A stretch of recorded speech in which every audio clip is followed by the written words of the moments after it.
Hi ಎಲ್ಲರಿಗೂ ನಮಸ್ಕಾರ. ಶಾಹಿದ Kannada education ಚಾನಲ್ಗೆ ಸ್ವಾಗತ. ಈ ವಿಡಿಯೋದಲ್ಲಿ 2026 ಜನವರಿ ತಿಂಗಳ ಪ್ರಮುಖ ಪ್ರಚಲಿತ ಘಟನೆಗಳನ್ನು ತಿಳಿದುಕೊಳ್ಳೋಣ.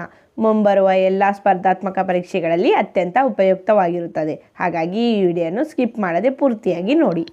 ಪ್ರಶ್ನೆ ಸಂಖ್ಯೆ 1.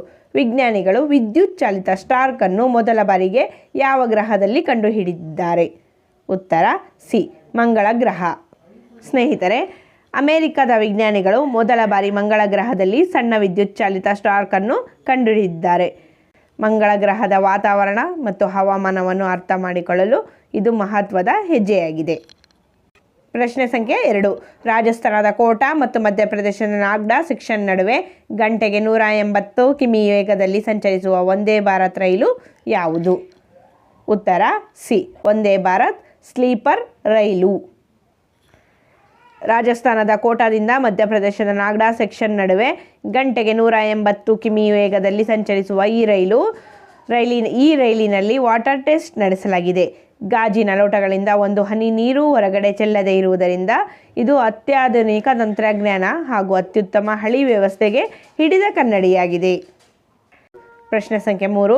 ಇತ್ತೀಚೆಗೆ ಪ್ರಳಯ್ ಕ್ಷಿಪಣಿಯ ಪ್ರಯೋಗವನ್ನು ಯಶಸ್ವಿಯಾಗಿ ನಡೆಸಿದ ಸಂಸ್ಥೆ ಯಾವುದು? ಉತ್ತರ ಸಿ, DRDO. DRDO ಒರಿಸ್ಸಾ ಕರಾವಳಿಯ ಚಾಂದಿಪುರದ ITRನಿಂದ 2 ಪ್ರಳಯ್ ಕ್ಷಿಪಣಿಯನ್ನು ಒಂದೇ ಲಾಂಚರ್ನಿಂದ ಉಡಾವಣೆ ಮಾಡಲಾಗಿದೆ. ಪ್ರಶ್ನೆ ಸಂಖ್ಯೆ 4. ದೇಶೀಯ ಮಾದರಿಯಲ್ಲಿ ಧ್ರುವ ಎನ್ ಜೆಟ್ ಹೆಲಿಕಾಪ್ಟರನ್ನು ಯಾರು ಲೋಕಾರ್ಪಣೆ ಮಾಡಿದರು? ಉತ್ತರ C, K Ram Mohan Naidu. HAL ಅಭಿವೃದ್ಧಿಪಡಿಸಿರುವ ಧ್ರುವ ಎನ್ ಜೆಟ್ ಹೆಲಿಕಾಪ್ಟರನ್ನು ಕೇಂದ್ರ ಸಚಿವ ರಾಮಮೋಹನ್ ನಾಯ್ಡು ಲೋಕಾರ್ಪಣೆ ಮಾಡಿದ್ದಾರೆ. ಇದು ದೇಶೀಯ ಮಾದರಿಯಲ್ಲಿ ನಿರ್ಮಾಣಗೊಂಡಿದೆ. HAL ಸಂಸ್ಥೆಯ ಈಗಿನ ಅಧ್ಯಕ್ಷರು ಯಾರೆಂದರೆ DK ಸುನೀಲ್. ಪ್ರಶ್ನೆ ಸಂಖ್ಯೆ 5. ಫಿಫಾ ರೆಫರಿಗಳ ಪಟ್ಟಿಗೆ ಸೇರಿಸಲಾದ ಭಾರತೀಯ ಮಹಿಳೆ ಯಾರು? ಉತ್ತರ ಬಿ, ರಚನಾ ಕಮಾನಿ.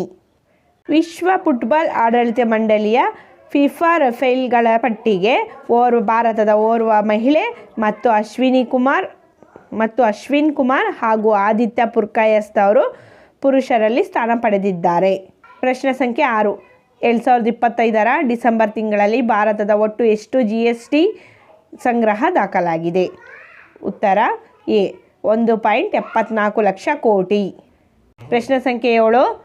2026 ಜನವರಿ ತಿಂಗಳಲ್ಲಿ ಲೋಕಾರ್ಪಣೆಯಾಗುತ್ತಿರುವ ಭಾರತ್ ಟ್ಯಾಕ್ಸಿ ಸೇವೆಯನ್ನು ಯಾವ ಕೇಂದ್ರ ಸಚಿವಾಲಯ ಅಡಿಯಲ್ಲಿ ಪ್ರಾರಂಭಿಸಲಾಗಿದೆ? ಉತ್ತರ ಡಿ, ಸಹಕಾರ ಸಚಿವಾಲಯ. ಸಹಕಾರ ಸಚಿವಾಲಯವು 2026 ಜನವರಿ ತಿಂಗಳಲ್ಲಿ ಭಾರತ್ ಟ್ಯಾಕ್ಸಿ ಸೇವೆಯನ್ನು ಪ್ರಾರಂಭಿಸಲಾಗಿದೆ. ದೆಹಲಿ ಸೇರಿದಂತೆ ದೇಶದ ಪ್ರಮುಖ ನಗರಗಳಲ್ಲಿ ಅತಿ ಕಡಿಮೆ ದರದಲ್ಲಿ ಸುರಕ್ಷಿತ ಪ್ರಯಾಣಿಕರನ್ನು ನಿರ್ದಿಷ್ಟ ಸ್ಥಳಕ್ಕೆ ತಲುಪಿಸಲಾಗುತ್ತದೆ. ಪ್ರಶ್ನೆ ಸಂಖ್ಯೆ 8. ಸಚಿವ ಸಂಪುಟವು ಬಸವಣ್ಣ ಜೀವ ವೈವಿಧ್ಯ ಉದ್ಯಾನ ನಿರ್ಮಾಣಕ್ಕಾಗಿ ಅನುಮೋದನೆ ನೀಡಿರುವ ನಗರ ಯಾವುದು? ಉತ್ತರ ಸಿ, ಬೆಂಗಳೂರು. ಈ ಉದ್ಯಾನವು ಬೆಂಗಳೂರು ಉತ್ತರ ತಾಲೂಕಿನ ಯಲಹಂಕದ ಮಾದಪ್ಪನಹಳ್ಳಿಯಲ್ಲಿ 153 ಎಕರೆಯಲ್ಲಿ ವಿಶ್ವಗುರು ಬಸವಣ್ಣ ಜೀವ ವೈವಿಧ್ಯ ಉದ್ಯಾನವನ್ನು ನಿರ್ಮಿಸಲು ಸಚಿವ ಸಂಪುಟವು ಅನುಮೋದನೆ ನೀಡಿದೆ. ಪ್ರಶ್ನೆ ಸಂಖ್ಯೆ 9. ಇತ್ತೀಚೆಗೆ ತಿಳಿ ಕೇಸರಿ ಬಣ್ಣದ ಚಿರತೆ ಯಾವ ಜಿಲ್ಲೆಯಲ್ಲಿ ಪತ್ತೆಯಾಗಿದೆ? ಉತ್ತರ ಬಿ, ವಿಜಯನಗರ ಜಿಲ್ಲೆಯಲ್ಲಿ ತಿಳಿ ಕೇಸರಿ ಚಿರತೆಯು ಪತ್ತೆಯಾಗಿದೆ.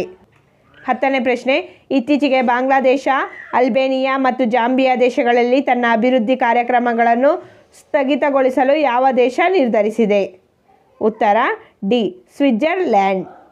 ಸ್ವಿಟ್ಜರ್ಲ್ಯಾಂಡ್ ದೇಶವು ಬಾಂಗ್ಲಾದೇಶ, ಅಲ್ಬೇನಿಯಾ ಮತ್ತು ಜಾಂಬಿಯಾ ದೇಶಗಳಲ್ಲಿ ತನ್ನ ಅಭಿವೃದ್ಧಿ ಕಾರ್ಯಕ್ರಮವನ್ನು ಸ್ಥಗಿತಗೊಳಿಸಲು ನಿರ್ಧರಿಸಿದೆ. ಪ್ರಶ್ನೆ ಸಂಖ್ಯೆ 11.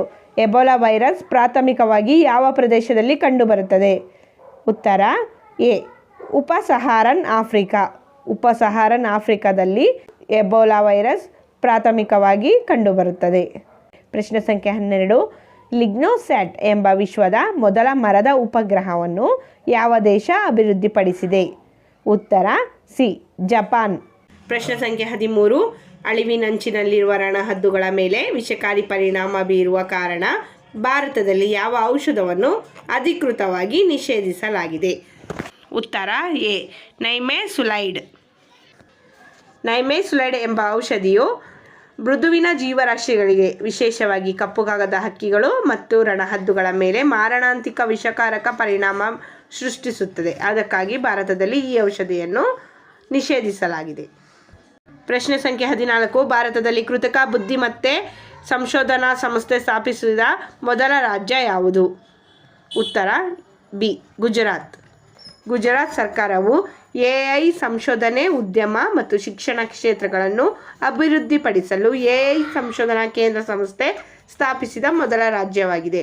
ಹಾಗೆಯೇ ಮಹಾರಾಷ್ಟ್ರದಲ್ಲಿ ಮೊದಲ ಎಐ ವಿಶ್ವವಿದ್ಯಾಲಯ ಸ್ಥಾಪಿಸಲಾಗಿದೆ. ಪ್ರಶ್ನೆ ಸಂಖ್ಯೆ 15. ಕೈಮೂರ್ ವನ್ಯಜೀವಿ ಅಭಯಾರಣ್ಯ ಯಾವ ರಾಜ್ಯದಲ್ಲಿದೆ? ಉತ್ತರ ಬಿ ಬಿಹಾರ.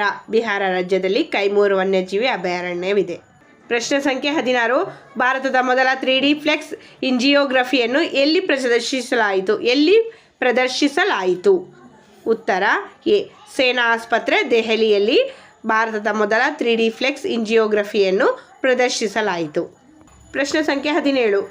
YJ-20 ಹೈಪರ್ಸಾನಿಕ್ ಹಡಗು ವಿರೋಧಿ ಕ್ಷಿಪಣಿಯನ್ನು ಯಾವ ದೇಶ ಅಭಿವೃದ್ಧಿಪಡಿಸಿದೆ? ಉತ್ತರ ಸಿ ಚೀನಾ. ಪ್ರಶ್ನೆ ಸಂಖ್ಯೆ 18. ವಾಲ್ಮೀಕಿ ಹುಲಿ ಅಭಯಾರಣ್ಯ ಯಾವ ರಾಜ್ಯದಲ್ಲಿದೆ? ಉತ್ತರ ಎ ಬಿಹಾರ. ಬಿಹಾರ ರಾಜ್ಯದಲ್ಲಿ ವಾಲ್ಮೀಕಿ ಹುಲಿ ಅಭಯಾರಣ್ಯವಿದೆ. ಪ್ರಶ್ನೆ ಸಂಖ್ಯೆ 19. ಮಿನಾಮಿಟೋರಿ ದ್ವೀಪ ಯಾವ ಸಾಗರದಲ್ಲಿದೆ? ಉತ್ತರ ಬಿ ಪೆಸಿಫಿಕ್ ಸಾಗರ. ಮಿನಾಮಿಟೋರಿ ದ್ವೀಪದ ಸಮುದ್ರದ ತಳದಲ್ಲಿ ಅಪಾರ ಪ್ರಮಾಣದ ಅಪರೂಪದ ಮೂಲಕ ಖನಿಜಗಳು ಪತ್ತೆಯಾದ ಕಾರಣದಿಂದ ಇದು ಸುದ್ದಿಯಲ್ಲಿದೆ. ಪ್ರಶ್ನೆ ಸಂಖ್ಯೆ 20. ಆಕಾಶ್ ನೆಕ್ಸ್ಟ್ ಜನರೇಷನ್ ಕ್ಷಿಪಣಿಗಳನ್ನು ಯಾವ ಸಂಸ್ಥೆ ಅಭಿವೃದ್ಧಿಪಡಿಸಿದೆ? ಉತ್ತರ ಸಿ DRDO. DRDO ಸಂಸ್ಥೆಯು ಆಕಾಶ್ ನೆಕ್ಸ್ಟ್ ಜನರೇಷನ್ ಕ್ಷಿಪಣಿಗಳನ್ನು ಅಭಿವೃದ್ಧಿಪಡಿಸಿದೆ. ಪ್ರಶ್ನೆ ಸಂಖ್ಯೆ 21. ಮುಕುಂದ್ರ ಬೆಟ್ಟಗಳ ಹುಲಿ ಸಂರಕ್ಷಿತ ಪ್ರದೇಶ ಯಾವ ರಾಜ್ಯದಲ್ಲಿದೆ? ಉತ್ತರ ಡಿ ರಾಜಸ್ಥಾನ. ಈ ಪ್ರದೇಶಗಳಲ್ಲಿ ಹುಲಿ ಸಂರಕ್ಷಣೆ, ಪುನರಾವರ್ತಿ ಹಾಗೂ ನಿರ್ವಹಣೆಗೆ ಸಂಬಂಧಿಸಿದಂತೆ ಇತ್ತೀಚೆಗೆ ಬೆಳವಣಿಗೆಗಳು ಕಂಡುಬಂದ ಕಾರಣ ಮುಕುಂದ ಬೆಟ್ಟಗಳ ಹುಲಿ ಸಂರಕ್ಷಿತ ಪ್ರದೇಶವು ಸುದ್ದಿಯಲ್ಲಿದೆ. ಪ್ರಶ್ನೆ ಸಂಖ್ಯೆ 22. ಸೋಮನಾಥ ದೇವಾಲಯ ಯಾವ ರಾಜ್ಯದಲ್ಲಿದೆ? ಉತ್ತರ ಸಿ ಗುಜರಾತ್. ಗುಜರಾತ್ ರಾಜ್ಯದಲ್ಲಿ ಸೋಮನಾಥ ದೇವಾಲಯವಿದೆ. ಸ್ನೇಹಿತರೆ, ದೇವಾಲಯದ ಅಭಿವೃದ್ಧಿ, ಸೌಂದರೀಕರಣ ಕಾರ್ಯಗಳು ಹಾಗೂ ಪ್ರವಾಸೋದ್ಯಮ ವೃದ್ಧಿಗೆ ಸಂಬಂಧಿಸಿದ ಯೋಜನೆಗಳನ್ನು ಕೇಂದ್ರ ಸರ್ಕಾರ ಕೈಗೊಂಡಿದೆ. ಪ್ರಶ್ನೆ ಸಂಖ್ಯೆ 23. ವೆನೆಜುವೆಲಾದ ರಾಜಧಾನಿ ಯಾವುದು? ಉತ್ತರ ಎ ಕಾರಕಾಸ್ ವೆನೆಜುವೆಲಾದ ರಾಜಧಾನಿಯಾಗಿದೆ. ಹಾಗೆಯೇ ವೆನೆಜುವೆಲಾದ ಪ್ರಭಾವಿ ನಾಯಕಿ ಕರೀನಾ ಕೊರೊನಾರವರು 2025ರ ನೊಬೆಲ್ ಶಾಂತಿ ಪ್ರಶಸ್ತಿಯನ್ನು ಗೆದ್ದಿದ್ದಾರೆ. ಹಾಗೆಯೇ ವೆನಿಜುವೆಲಾ ಮತ್ತು ಅಮೆರಿಕ ನಡುವೆ ಸಾಕಷ್ಟು ಸಂಘರ್ಷಗಳು ನಡೆಯುತ್ತಿವೆ. ಇದಕ್ಕೆ ಕಾರಣಗಳೆಂದರೆ ತೈಲ ಸಂಪನ್ಮೂಲಗಳು, ಆಡಳಿತ ಮತ್ತು ರಾಜಕೀಯ ಭಿನ್ನಾಭಿಪ್ರಾಯ, ಆರ್ಥಿಕ ನಿರ್ಬಂಧಗಳು, ಚೀನಾ ರಷ್ಯಾ ಜೊತೆಗಿನ ಸ್ನೇಹ, ಚುನಾವಣೆಗಳ ವಿಶ್ವಾಸಾರ್ಹತೆ. ಇವುಗಳು ವೆನಿಜುವೆಲಾ ಮತ್ತು ಅಮೆರಿಕ ಮಧ್ಯೆ ಸಂಘರ್ಷಕ್ಕೆ ಪ್ರಮುಖ ಕಾರಣಗಳಾಗಿವೆ. ಪ್ರಶ್ನೆ ಸಂಖ್ಯೆ 24.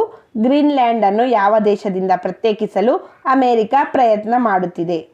ಉತ್ತರ ಸಿ ಡೆನ್ಮಾರ್ಕ್.